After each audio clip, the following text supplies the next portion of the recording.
Chief Judge of the Court of Appeals for the state of North Carolina. Oh yes, oh yes, oh yes. The Court of Appeals is now in session. God save the state and this honorable court. Please be seated. Thank you, Mr. Ellis. Good afternoon. Welcome to the North Carolina Court of Appeals. We have one case for oral argument this afternoon. Case of the North Carolina State Bar versus David C. Sutton. Are we ready to proceed?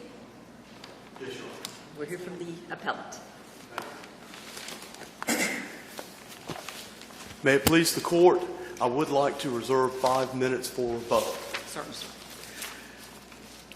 The one thing that binds us all together, whether we be lawyers, judges, or brick masons, is the document called the Constitution. And in this case, there are two constitutions that are at issue, both the North Carolina Constitution and the United States Constitution. And that is what this case is largely about, is about those two documents. Those two documents confer on citizens of our state and our country such rights as freedom of speech and due process. They also permit certain things. They permit the courts to have certain jurisdiction to do certain things, and they also prohibit the legislature and different parts of government from doing certain things. And that doctrine is separation of powers and encroachment upon one branch versus the other. Let's see what the North Carolina State Bar has to say about the First Amendment to the United States Constitution.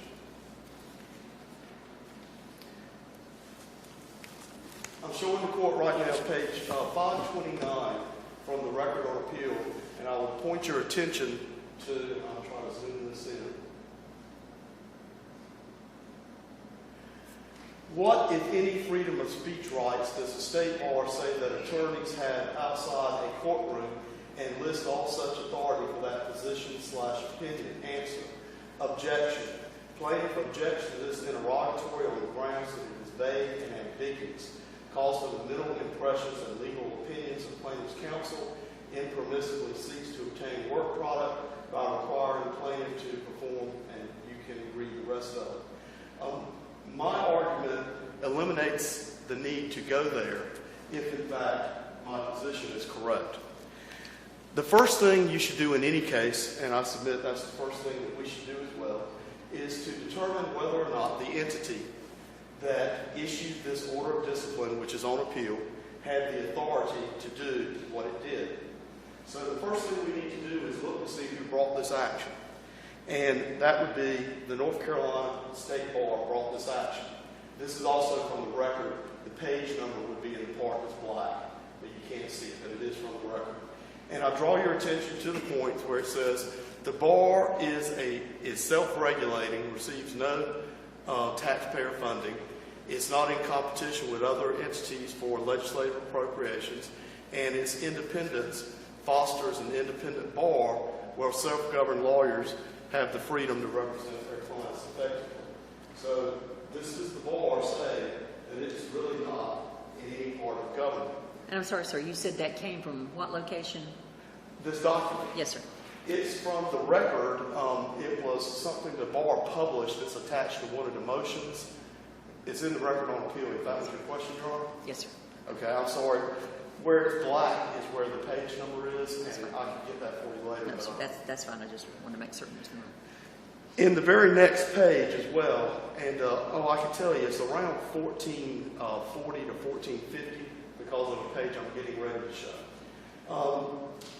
Then the bar says it is more than a government agency.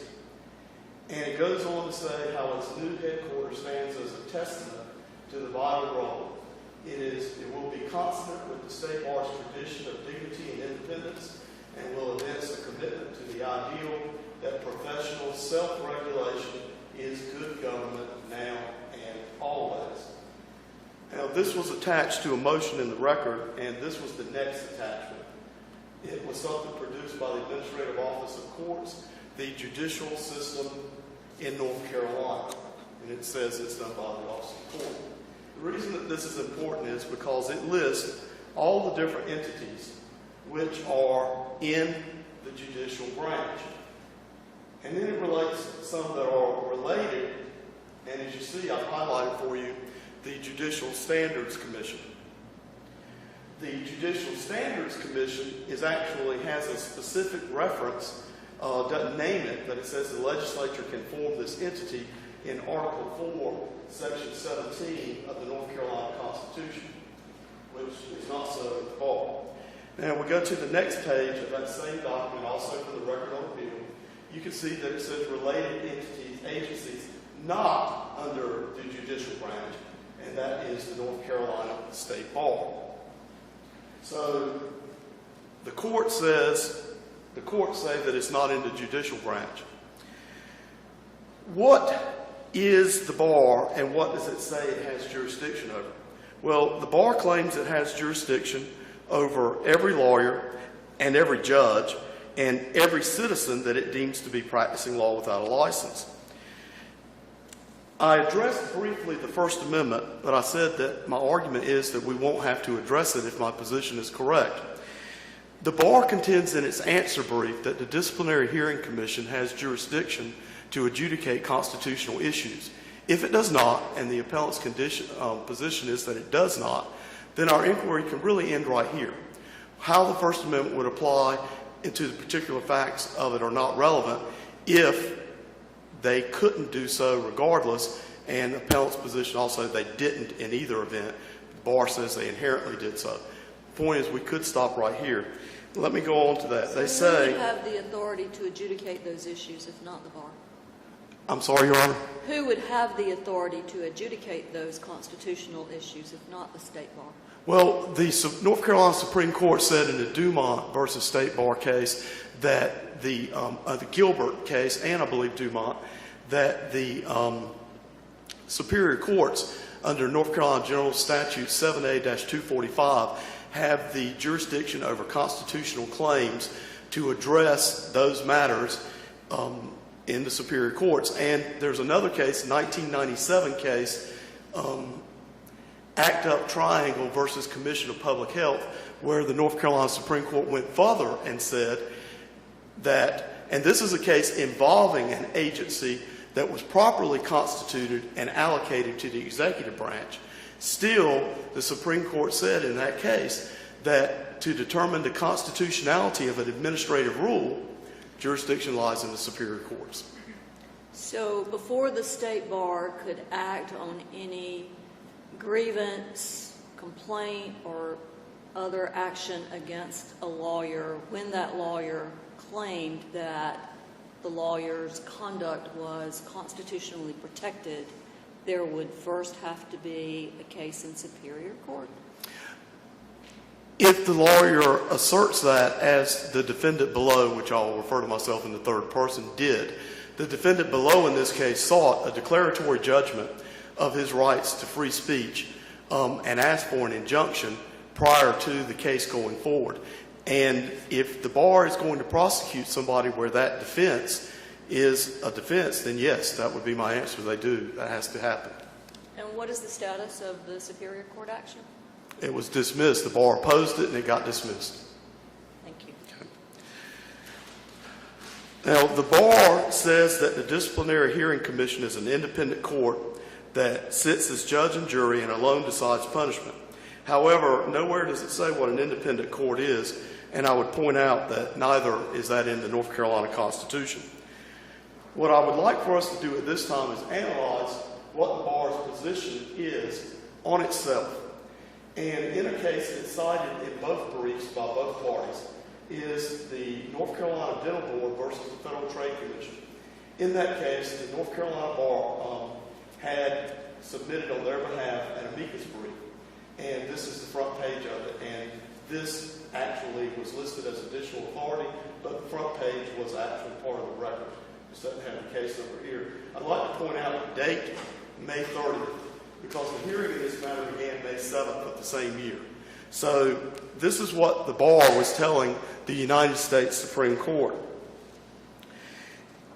On page 17 of the amicus brief, the bar says that subjecting state agencies to active supervision by the legislature or the judiciary or by state officials who are not market participants would be impractical, cumbersome, and inefficient. A redundant bureaucracy would serve little purpose given the separate requirement that challenge restraint be one clearly articulated. I'll skip down. And they say why it is that this is the case. Because the regulation of professionals frequently involves the specialized knowledge required to evaluate the services at issue beyond the expertise of the lay public. This is particularly ironic because the Disciplinary Hearing Commission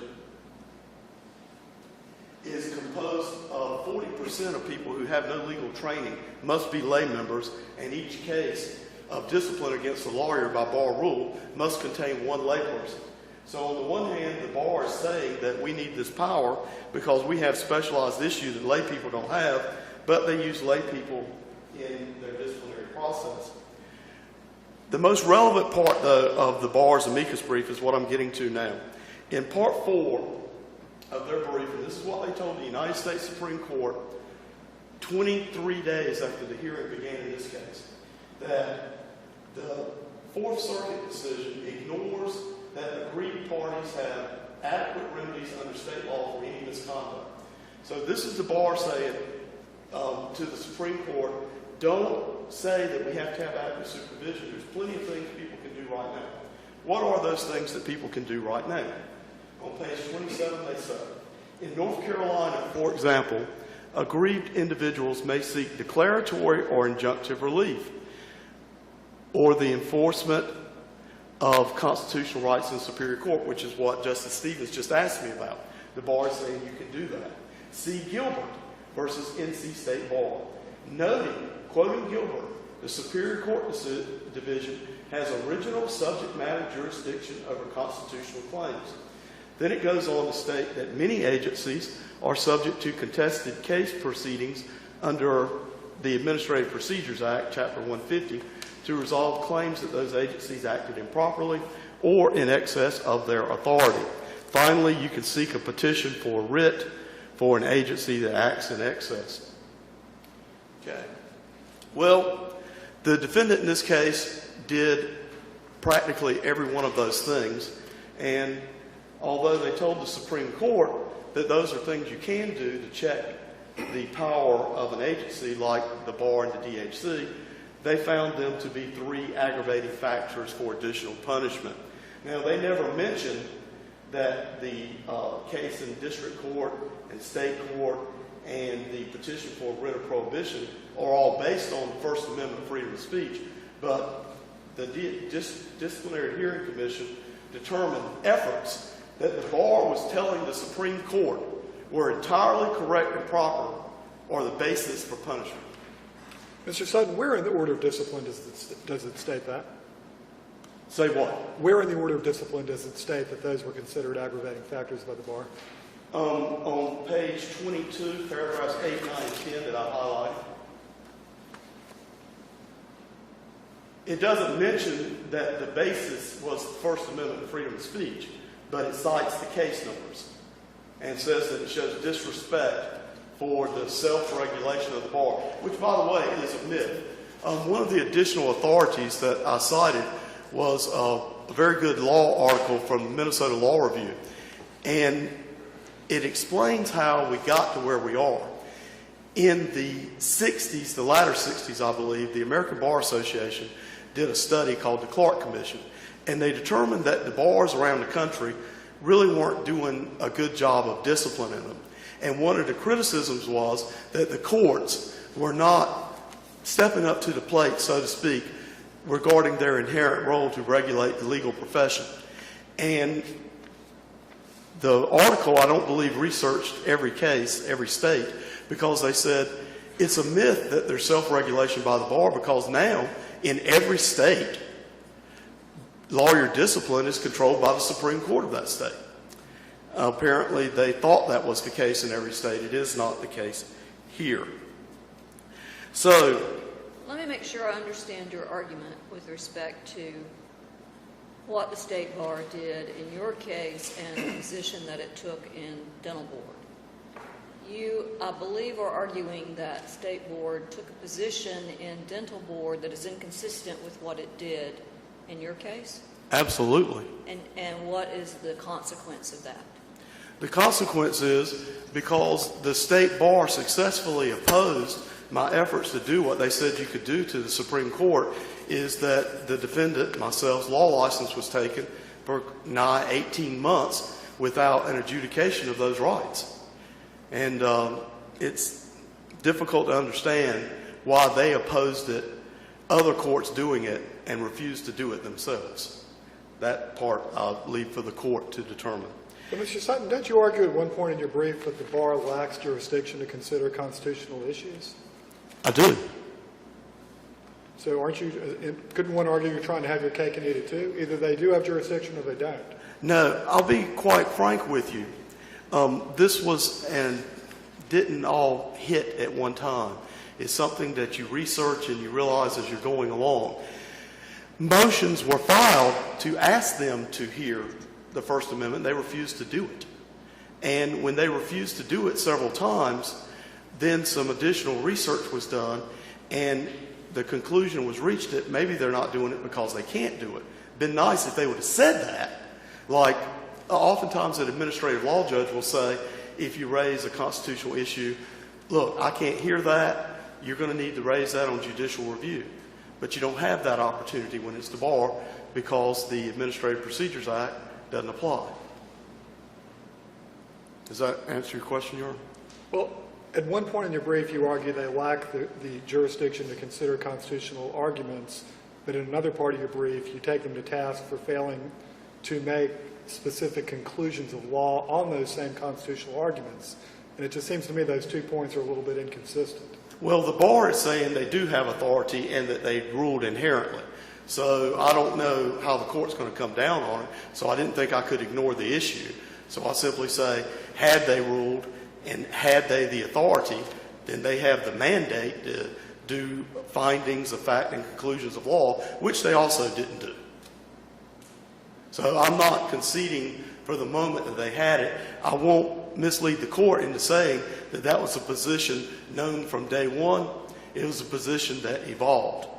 So, and this is how it evolved. The defendant filed a motion to dismiss. The date's not on it. It is from the record. But this is sometime before the hearing began on the First and 14th Amendments. Okay? This is in your Wake County lawsuit? No, this is in this case. In this case. Okay. And it was raised below. And here's the order. Now, if you have time to read it all, you'll note that the order does not say that First Amendment was even part of the motion that's denied.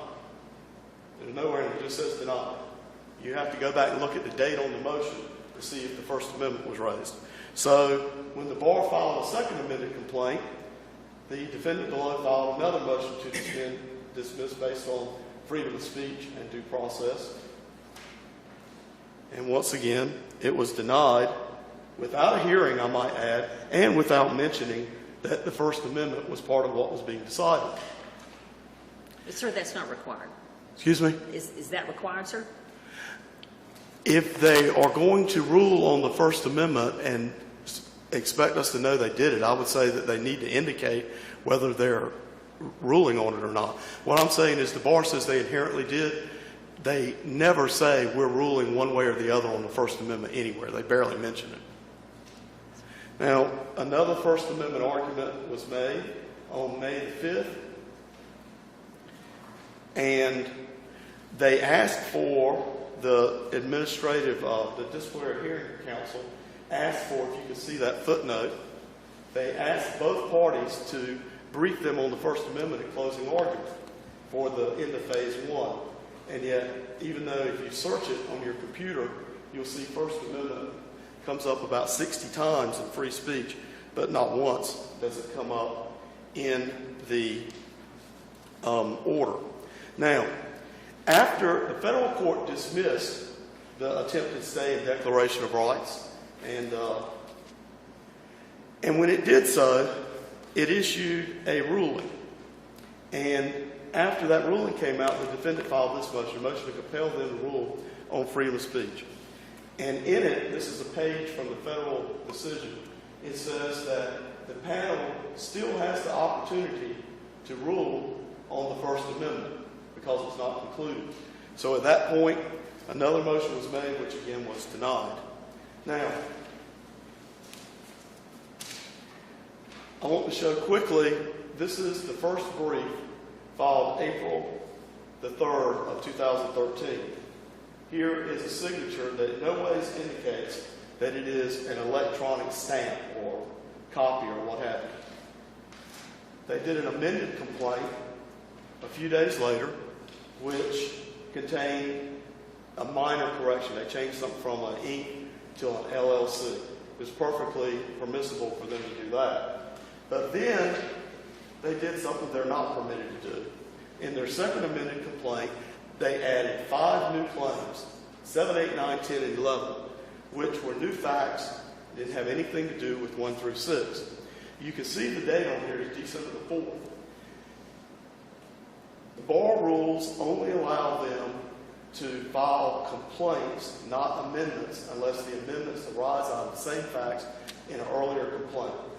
Had they done this the right way, there would have been 2 different hearings and 2 different complaints. But they chose not to follow their own bar rules, which they claim is the extent of their supervision. Now, unlike... And sir, you say that, sir, are you arguing that there were different facts that were to be applied in the amendments? Yes, claims 7 through 11 had nothing to do with any of the facts in 1 through 6. And the bar rules state plainly and clearly had to be a different complaint. And you couldn't even, had they done that, put them together, because only the head of the DHC has the power to join complaints if they're filed 90 days apart. This was 2/3, 3/4 of a year apart. So they did this to get around those rules. And in this case, there's no signature at all from the grievance committee chairperson, not even a stamp. So there's no indication that there was ever a probable cause determination there or anywhere else in the file until all those claims had been litigated. But wasn't there an affidavit that was filed later from Margaret Hunt addressing that issue? That affidavit was not filed until after the phase 1 ended and they already found all those complaints were valid. And so there's no affidavit that indicates that. And actually, the affidavit does not say that she was in on the committee meeting that found probable cause for 7 through 11. And in her testimony, Margaret Hunt says she doesn't know if the person who did ultimately sign it was involved in that grievance committee or not. Because the bar, as a matter of convenience, has divided their grievance committees up into 3 subcommittees. So, as I've got here, I don't know that I'll get to it, but I asked Ms. Hunt, can you tell me whether or not you or Mr. Silverstein sat in on the grievance committees that found probable cause? No, I can't say that, Mr. Sutton.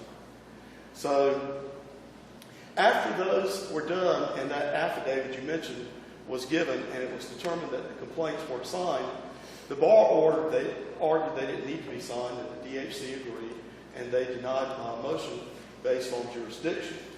But if you note the date on that, it is August 28th.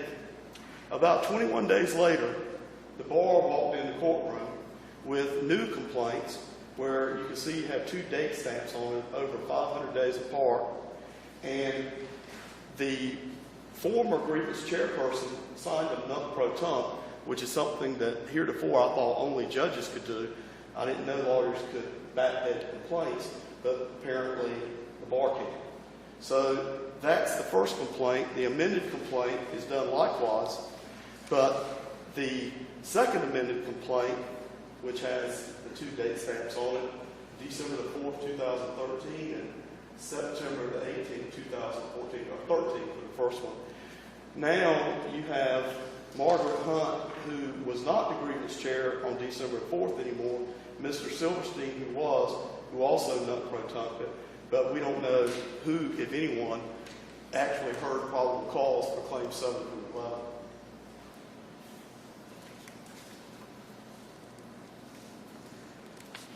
I think, is my time, my 25 minutes?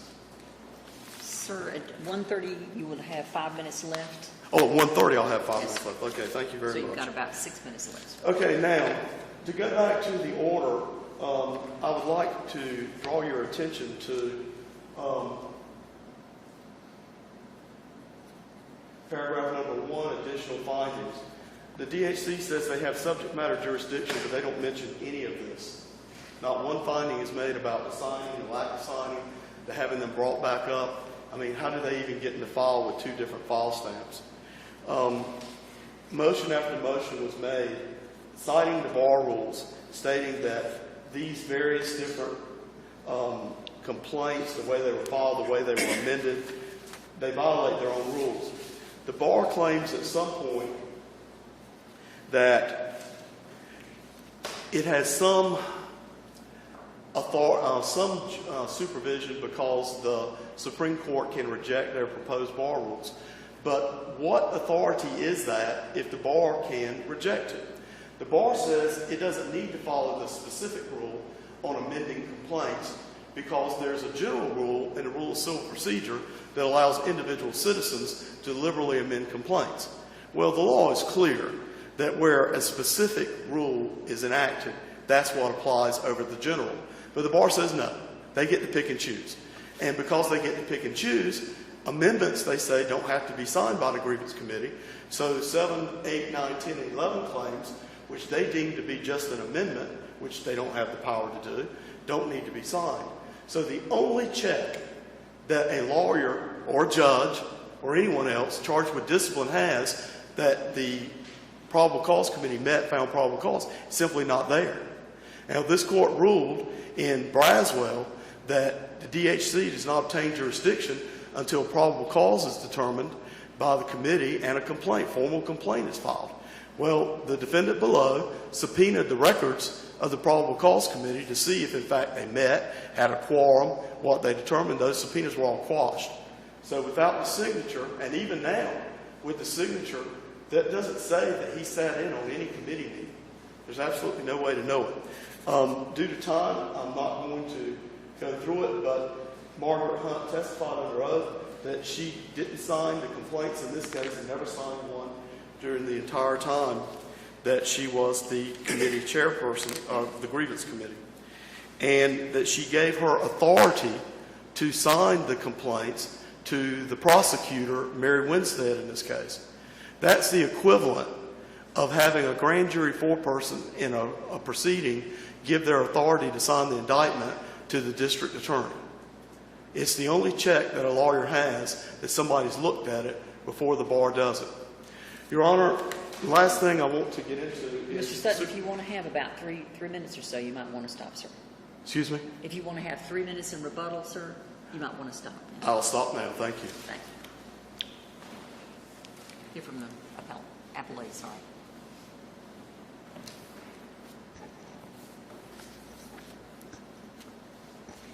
May it please the court.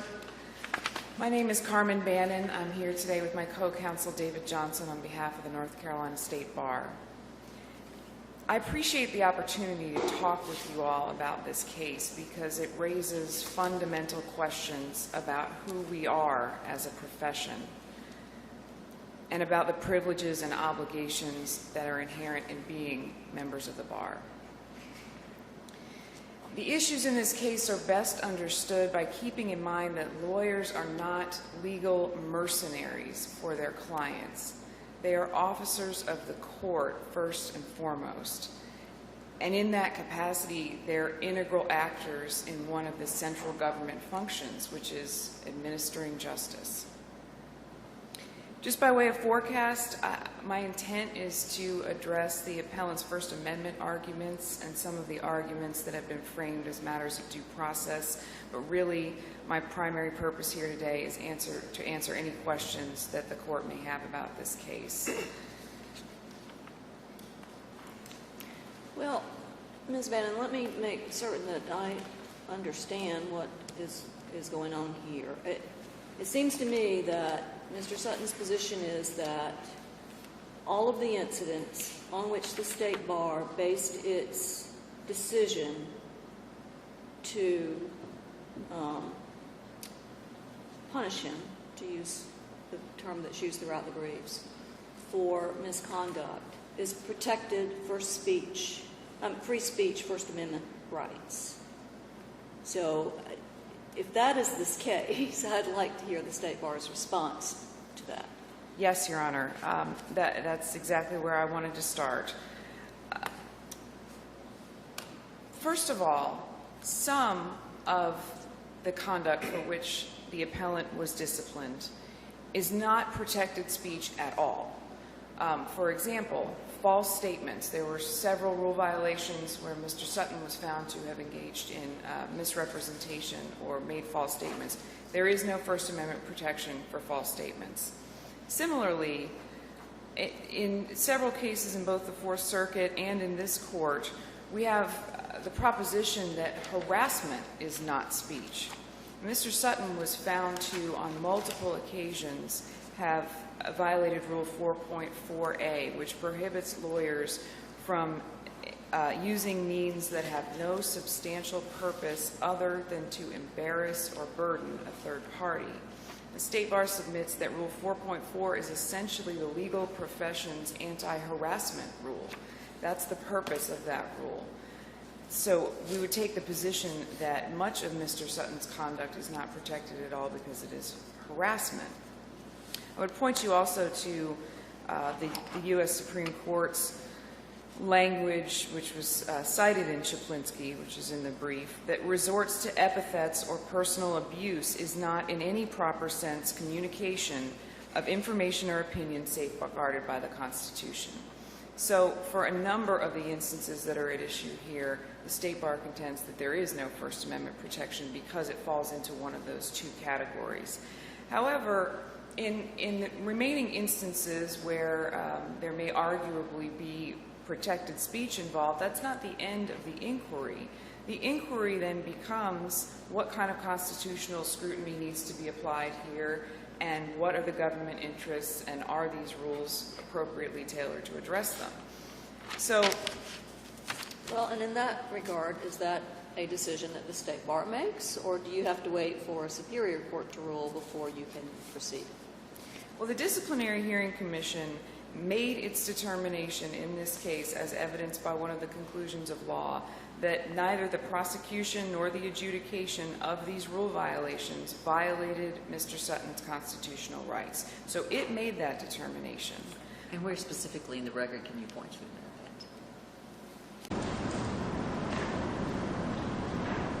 I apologize I don't have the record page, but I can tell you that it was on pages 17 and 18 of the Order of Discipline. It made both of those conclusions.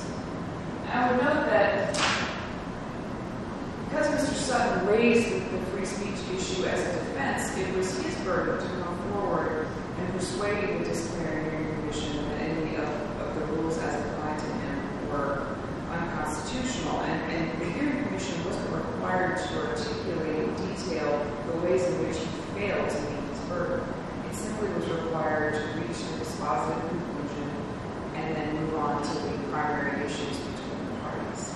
Ms. Bannon, Mr. Sutton filed lawsuits in the Lake County Superior Court and the Eastern District of North Carolina, correct? Yes, sir. And in those lawsuits, in both of his complaints, he raised some of the same constitutional issues that he's asserted here, correct? Yes, Your Honor.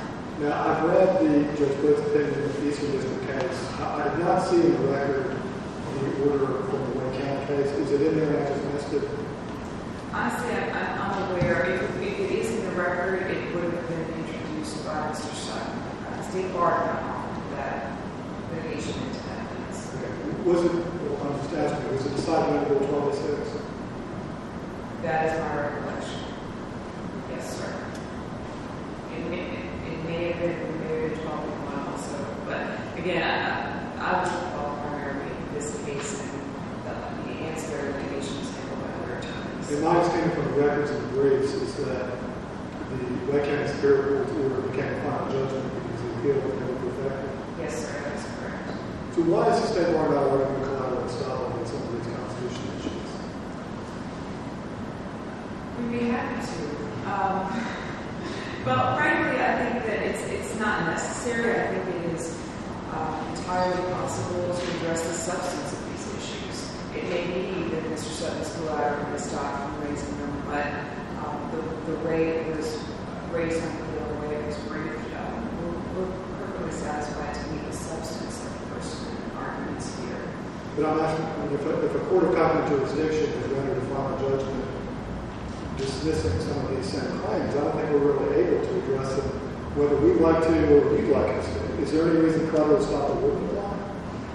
Again, I don't feel confident speaking about the exact disposition of the Wake County case. I don't want to misrepresent that because I'm not familiar with it. It's been a while and it wasn't my case. So it may very well be that the motion for preliminary injunction was denied. I don't know if that reflects the dismissal of all claims for all time or whether the court reached on the merits. It may have been that it wasn't pled properly, but I'm just not sure. I'm sorry.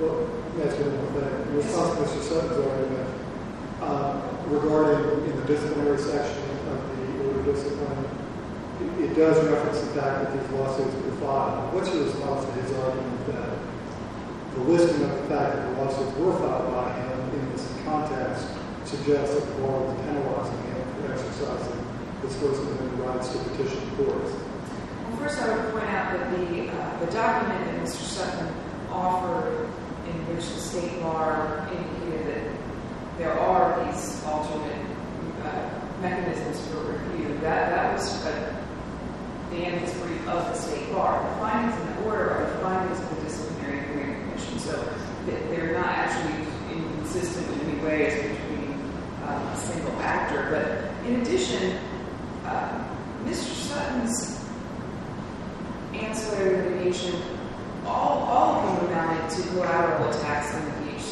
proceedings, and that is different than what was contemplated in the authorities that he referenced. Let's see, to include the Act Up Triangle case and General Statute 78245. Those cases stand for the proposition that if the primary issue is a constitutional question, then it is appropriate to bring the proceeding in Superior Court. Now, the principal relief prayed for in this case was the disciplinary action sought by the state bar. This was not primarily a constitutional case. So those proceedings constitute repeated collateral attacks and efforts to enjoin the hearing commission from hearing this disciplinary case. Well, if the subject of a disciplinary proceeding has a genuine good faith belief that the bar has exceeded its authority and violated the Constitution in some manner, what is that person's appropriate course of action? I believe it would be a petition for a writ from this court, which Mr. Sutton did petition for, both during the pendency of the proceedings and after they were concluded to the stay. So that he availed himself of that remedy. He was just unsuccessful. To the exclusion of a lawsuit in the federal or state court raising those constitutional issues? During the pendency of the hearing commission proceedings, those types of lawsuits are almost universally dismissed as collateral attacks. Because these issues can be addressed in the DHC and be reviewed by this court, the courts are not going to intervene, essentially, in an ongoing proceeding. What exactly is there for us to review? As you told Judge Stevens a few minutes ago, there was that one line sentence in the order of discipline basically saying there was no constitutional violation. That's really not much for us to review, is it? It's really all that's required, particularly because this court is considering the question from scratch. I mean, this is a de novo review. So based on the facts that were found and the conclusions that were reached, this court can address the First Amendment issues that the appellant has raised.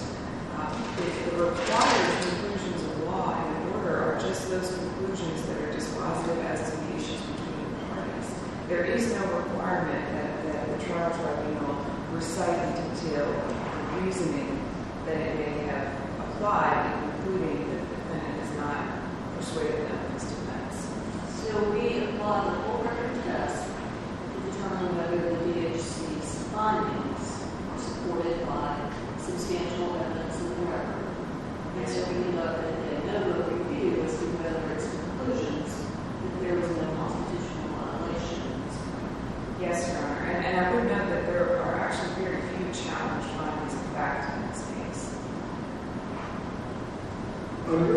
there any limits on the jurisdiction of the DHC to adjudicate constitutional issues that were raised by a defendant in a disciplinary proceeding?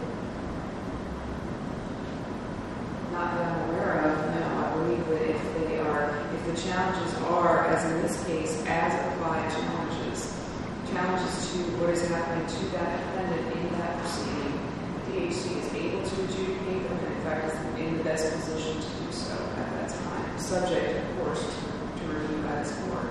Well, as Mr. Sutton points out in his brief, neither the state bar nor the DHC is in court for constitutional purposes. So where does that jurisdiction originate?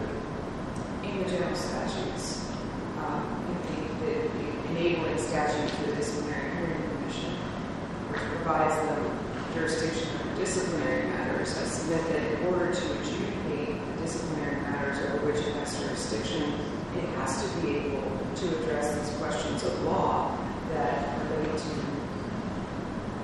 the proceedings.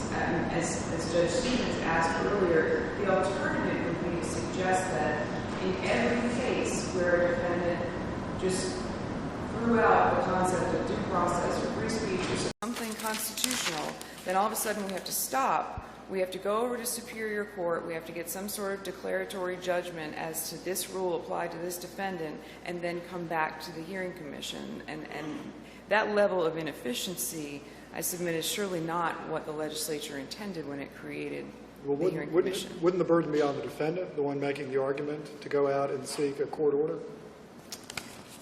It might be, but if the position that Mr. Sutton is advancing were correct, it would seem that a defendant would be entitled to do that, and the State Bar does not concur with that analysis. In fact, we've had several decisions from this court addressing the fact that the DHC did rule on constitutional issues.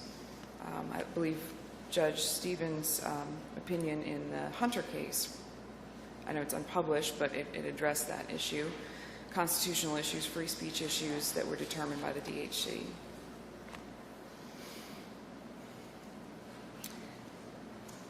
Because it wasn't addressed in the brief, I did want to specifically mention the type of constitutional scrutiny that would apply here. The rules that we have at issue are content neutral. They are regulations of conduct. They may incidentally burden speech, and therefore they're subject to intermediate scrutiny. We've had a couple of recent cases, both here in the State v. Bishop case, the cyberbullying statute, and at the Supreme Court in State v. Packingham, which was the sex offenders' use of social media statute. So in both of these instances recently, our appellate courts have applied this standard to similar types of restrictions that really are focused on conduct but may incidentally burden speech.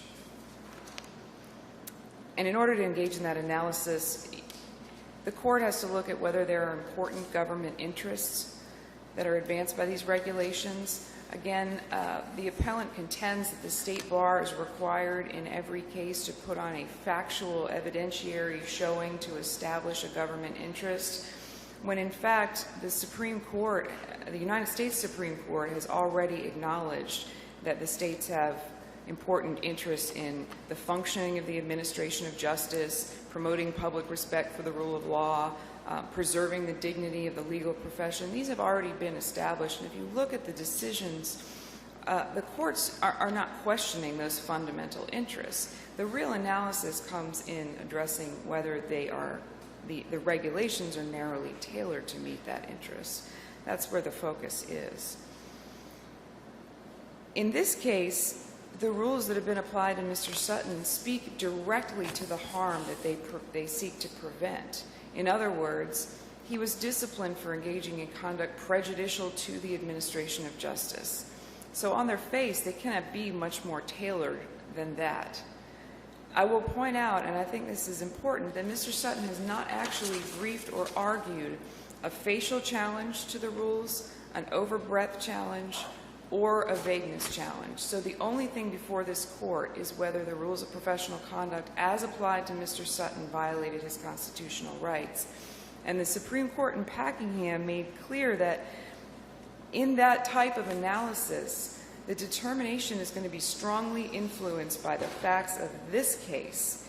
And the court indicated the question is whether the government interest is furthered by prosecution of this defendant. In addressing that, it is important to recognize that the harm caused by Mr. Sutton's conduct is real. We have a decision from the North Carolina Supreme Court, and this is State v. Rivera, where the court mentions that comments by one lawyer tending to disparage the personality or performance of another tend to reduce public trust and confidence in our courts. The Supreme Court in the Sanderson case in '94 also reversed a conviction because the abusive behavior of a prosecutor deprived the defendant of due process.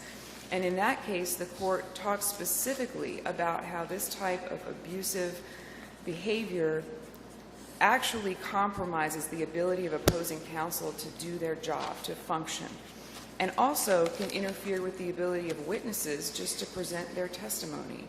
And all of that creates direct harm to the administration of justice. I will note also that the findings of fact regarding discipline in this disciplinary order, which are quite detailed, are not challenged by Mr. Sutton. He did not raise any challenge to those. And we see the specific harm caused by his conduct through the testimony of multiple judges and multiple attorneys. Can you address Mr. Sutton's argument about claims 7 through 11, the argument being that there's no evidence that went before the grievance committee? Well, first I will say that there is a presumption of regularity in official proceedings, just in the law, which Mr. Sutton evidenced no information, no fact that would suggest that probable cause was not found. In addition, I don't have Ms. Hunt's affidavit right in front of me, but I believe her indication was that, in fact, probable cause was found on all of these claims. The fact that she may not have been in the particular subcommittee at the moment that it was being discussed is irrelevant, because the grievance committee votes as a whole body, and she presided over each of those grievance committee meetings. So whether she was there for all the discussion is not the question. The question is, was she there for the vote? Was she able to attest to the finding of probable cause and the referral to the DHC? Is the timeliness of her affidavit an issue? The fact that it was filed after the first phase had completed? Well, Mr. Sutton didn't raise any of these issues till after the first phase was tried and completed, which is why the State Bar contends that he's waived this argument. There was another case in which, let's see, this was State Bar v. Beeman, and this was a Court of Appeals case that noted when the defendant did not make any objection to the State Bar's motion to amend its complaint, and he argued, participated in the case, tried the case, argued about the additions from that amendment, this court said consent to the amendment is presumed and the issue will be treated as being properly pled. So the timeliness of the affidavit was directly related to the timeliness with which Mr. Sutton raised that argument.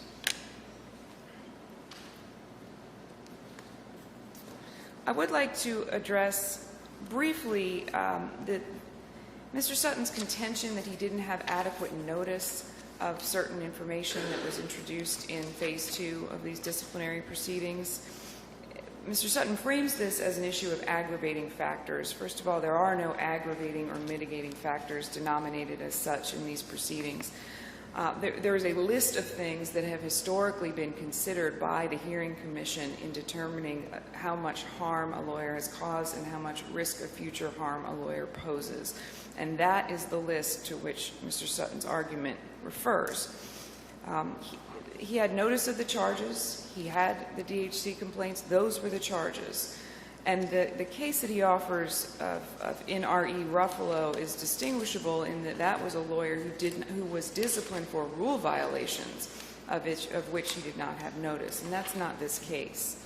We're talking about a situation where the DHC, in every case, considers that list of factors. Whether the parties argue them or not, there is no burden of proof on the State Bar to prove any of those factors. The DHC will be considering them, and all defendants have notice of that because it's published right there in the procedural rules. Mr. Sutton was given in discovery all of the documents that were introduced by the State Bar and a list of topics that we expected testimony about. What he wasn't given was counsel's argument about how that evidence might relate to these factors that would be considered by the DHC.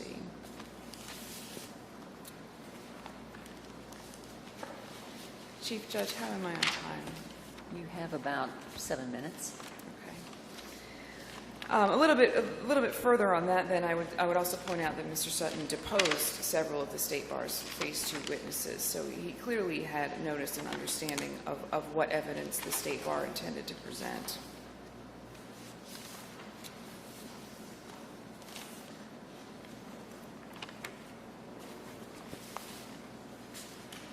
Let me ask you about the administrative fees that were assessed. I think it was $35,000. Yes, sir. In your brief, you cite to 84-34.2, which allows administrative fees, and you reference the fact that the bar had promulgated a schedule of fees. I don't think you provided us a copy of that. Where would we find that? Gosh, where would it be found at the moment? I believe it's on the State Bar's website, although we have a new website, so I don't want to promise the content of that. But it is something that defendants are notified of by the Disciplinary Hearing Commission. And I don't know if you had an opportunity to review some of the content of Mr. Sutton's supplemental authorities that he submitted on Friday, but what you see there is even when a lawyer is issued written discipline, there is notice provided that these are the administrative fees that will be assessed for this. If you choose to reject the written discipline and go to the DHC, that the administrative fees will be thus. So that there is notice provided to litigants about that.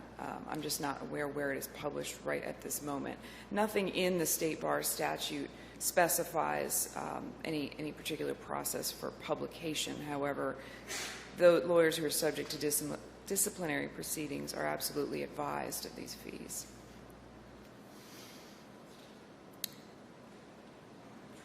I would like to talk briefly about the argument about the constitutionality of the State Bar and the Disciplinary Hearing Commission. I think it's important, as I mentioned earlier, to distinguish these two entities, one being a regulatory agency, the State Bar, and the other being a quasi-judicial agency, the Hearing Commission, and they do operate independently. In the brief, Mr. Sutton contended that certain sections of the Constitution actually precluded this arrangement in that the DHC was not allocated to any of the executive branch departments. That's simply not what the Constitution says, as indicated in our brief. And I would also like to respond to some of what has been said about the dental board case. The dental board case was an antitrust litigation.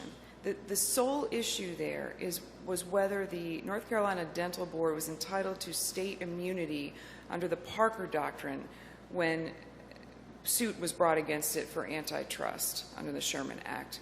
That really has no bearing on this case, and certainly does not stand for the proposition that the Dental Board is not a legitimate state agency, that it acted ultra vires, none of that. It was a very narrow issue. And so, although it may include some of the same language that Mr. Sutton uses in these arguments, it doesn't actually apply in any way. With respect to the argument about separation of powers, I don't believe that there is any suggestion that the DHC's quasi-judicial exercise of power in this scenario infringes on the judiciary. And in fact, repeated decisions from this court and the Supreme Court either tacitly or expressly approve the scenario in which this administrative agency exercises that quasi-judicial power. It has not been ever determined by a court to be an infringement on the judicial branch. And furthermore, the DHC is not controlled by the legislature or the executive, so it could not be an infringement by another branch of government on the judicial powers. Unless the court has additional questions, I think that's all I have.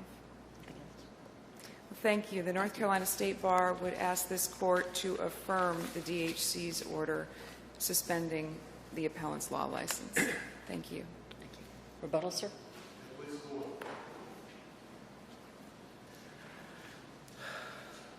This is the document and all the explanation that came with it was $35,000. So if they were a state agency, apparently every court gets to charge $21,000 or whatever, how many days it was. But that's in there. It doesn't even say what the per day charge is. Court reporter fees, $35,000 for using the building. They don't give you any option to use. The reason they can do that is why the dental board case was cited. Counsel was quite correct.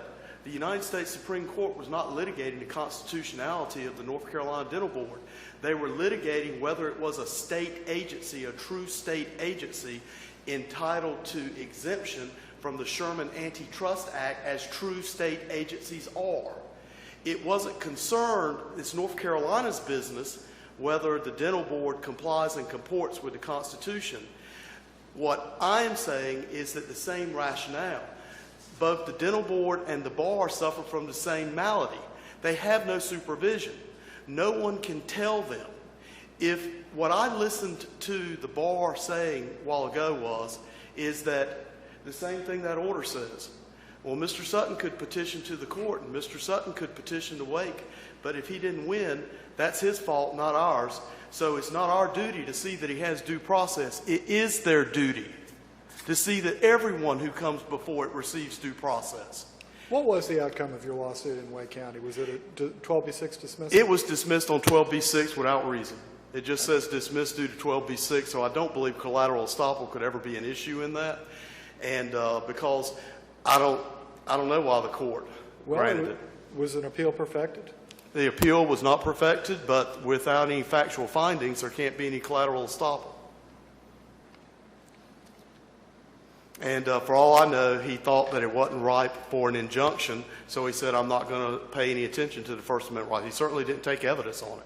Was that the only request for relief? Was it an injunction? No, there was injunction, declaratory relief as well in the Wake County action. And But the merits were not reached. It just didn't reach them. Didn't reach any of it. Well, you're saying it was a 12B6 order without findings of fact, as is usually the case on a 12B6 order, but that doesn't mean the merits weren't reached. It was a dismissal on the merits. It wasn't a dismissal on the merits. For all I know, he said a cause of action wasn't properly stated. I don't believe, with all due respect, Your Honor, that's a dismissal on the merits. That may be, as counsel said, a pleading error. He didn't specify why. And counsel said something I want to address before I step down, is that the appellant misapprehends the Constitution. The Constitution of North Carolina is very clear. In one of the cases cited in the brief, I believe it's Dumont, but it could be another one. I'm not 100% sure. It explains how we had the 1970 Constitution. It came from the 1968 Commission, and they reorganized government. And after they did that, in the Constitution, they had Article 3, Section 11, that says every administrative agency has to be allocated. It does say there are some bodies that need not be allocated, but in Article 4 on the judiciary, it says only administrative agencies may have judicial functions. If the bar doesn't want to be allocated, that's fine. But as they say, they're not in the executive branch, and there's no provision for any agency in the state of North Carolina that is not in the administrative branch of government to exercise any judicial power. They say they act from the state of North Carolina, but I defy the bar, and they have it today, said, here's where we are in the Constitution. In closing, I would like to say to the court that I would ask to vacate this. They're without jurisdiction. They act extra-jurisdictionally. They don't have jurisdiction, so there's no point to remand it. When they had the opportunity to make findings and conclusions, they didn't do so. There's not a single word of speech or freedom of First Amendment in a 35-page single-spaced order, and they shouldn't get a chance to do it again. This case does, to a certain extent, hinge on society and civilization because we have that contract, the Constitution. The bar is required to follow it, and we're entitled to receive the benefits of it. In this case, the bar essentially said, it's not our problem that his license is taken, and nobody has yet said how the First Amendment rules or not. Thank you. Thank you. Appreciate both of your arguments. Thank you.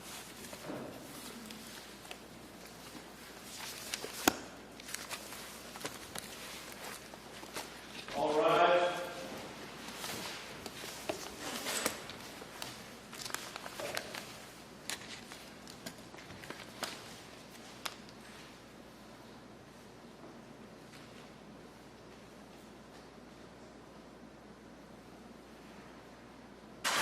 This session of the North Carolina